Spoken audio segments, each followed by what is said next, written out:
ये क्या है पाशा? माफी चाहता हूँ सुल्तान। तहसीन पाशा, क्या सो रहे हैं आप? नक्शा तब्दील हो चुका है। ये देखिए, फलस्तीन वाला स्टेशन बैतुल मुक़द्दस की बंदरगाह पर है। ये कैसे हो गया? सुल्तान, ये वो नक्शे नहीं है जो हमने बनाए। एक खुशखबरी है मेरे पास तुम्हारी मलिका के लिए। अब तुम्हारी मलिका को 2 लोकोमोटिव इंजन और 10 बोगियां देने की कोई जरूरत नहीं।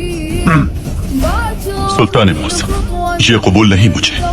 हमारा आपके पाशा हजरात के साथ मुआहिदा हुआ था, रकम तैयार है और इसकी खबर चारों तरफ फैल चुकी है। आपको इसकी भारी कीमत चुकानी पड़ेगी सुल्तान, बहुत भारी। तुम्हारी इतनी जुर्रत कि मुझे ललकारोगे? दफा हो जाओ, निकल जाओ यहां से, दफा हो जाओ।